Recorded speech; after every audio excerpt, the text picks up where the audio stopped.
사랑하는 도민 여러분 안녕하십니까. 정의당 비례대표 오연숙 의원입니다.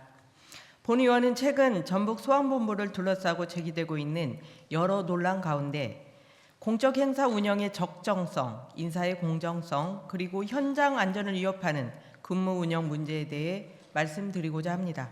첫째, 지난해 5월 소방본부 직원 간 소통과 화합을 목적으로 열린 한마음 어울마당 행사에서 꽃다발과 케이크가 전달되고 자체 제작된 영상이 상영되는 등 특정 간부를 기념하는 성격의 연출이 이루어졌습니다. 공적 예산과 행정력이 투입된 행사임에도 특정 간부를 위한 행위는 공적 행사의 목적을 벗어난 운영이자 조직 문화 전반에 왜곡된 신호를 주는 중대한 사안입니다. 소방본부는 행정팀장이 개인적으로 준비한 것이라고 항변하지만 금액이 많고 적음과 상관없이 직무 관련성이 있으면 문제가 있다는 것을 알고 답변하는 것인지 묻고 싶습니다. 둘째, 인사의 공정성과 도덕성에 관한 문제입니다. 소방본부의 승진 대상자 명부는 승진 인원의 5배수를 승진 후보자로 선발하고 있지만 승진 후보자 순위와 성적 평정이 비공개되고 있고 가장 점수가 높은 근무 성적 평정을 관서장이 주관적으로 전체 근무 평정을 조정할 수 있는 근본 문제가 있습니다. 이로 인해 타 지역의 사례에서도 보듯이 승진을 위해 금품 수수의 부작용도 일어나고 있습니다. 전북 소방본부는 레드 휘슬 조치자 승진에 대해 24년 특별교육 의결에 따라 종결된 사안으로 승진 제한 사유에 해당하지 않는다는 입장을 내놓고 있지만 2026년 소방공무원 인사운영 기본계획에 따르면 전보 예외 적용에 징계 처분자, 사회적 무리를 일으킨 자, 직무 불성실자를 고려하게 되어 있어 전보보다 중요한 승진 심사에도 당연히 적용해야 할 사항이라고 생각합니다. 전북 소방본부는 경력과 근무 실적에도 결코 뒤지지 않는 다른 후보자들이 다수 존재함에도 레드 휘슬 조치 후 1년 4개월과 1년이 지나지 않은 인사의 승진이 조직의 신뢰를 세우는 인사인지 아니면 성실히 근무한 다수 직원들에게 깊은 박탈감을 주는 인사인지 입장을 밝혀야 합니다.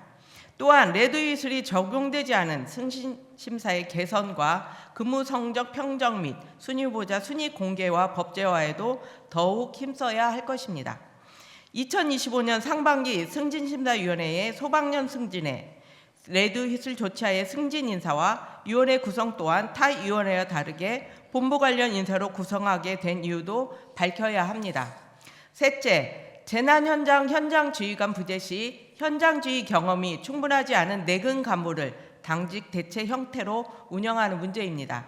현장 지휘관이 부재할 경우 다른 현장 지휘관이 대체 근무에 들어오는 자체 대체인 플러스 근무가 원칙이나 아직까지 소방 현장에서는 당직 근무자가 현장 지휘관을 대체하고 있는 문제가 발생하고 있습니다. 당직 대체는 화재 진압 경험이 있는 소방관만이 아니라 전혀 경험이 없는 행정직도 당직을 하게 되어 현장 지휘관의 역할을 할 수밖에 없는 상황에 놓이게 됩니다. 24년 2월에 문경 소방관 2분의 순직도 현장 지휘관 대신 직급과 직렬이 다른 팀장이 대행자로 선임되어 일어났던 사고입니다. 이만큼 현장 지휘관의 경험이 중요한 만큼 내근 간부가 당직 대체 형태로 운영되고 있는 방식은 신속히 개선해야 합니다. 소방 공무원은 국민의 생명과 안정을 지키기 위해 재난의 최전선에서 자신의 위험을 감수하며 임무를 수행하는 국가 공무원입니다. 그렇기 때문에 공적 행사가 특정 지위를 위한 연출로 변질되거나 인사의 공정성이 의심받고 현장 지휘 체계가 비용 논리로 흔들리는 조직에서는 소방관의 사기와 현장 안전을 지킬 수 없습니다. 공적 권한은 사적인 간격을 위해 사용돼서는 안 되며 인사는 누구나 납득할 수 있는 기준 위에서 이루어져야 하고 현장 지휘는 경험과 전문성을 기준으로 운영되어야 합니다. 이러한 기본 원칙이 바로 설 때 소방관은 자부심을 가지고 도민의 생명과 안전을 지키는 본연의 역할을 온전히 수행할 수 있을 것입니다. 전북자치도의 근본적인 개선과 즉각적인 조치를 촉구하며 발언을 마치겠습니다. 경청해 주셔서 감사합니다.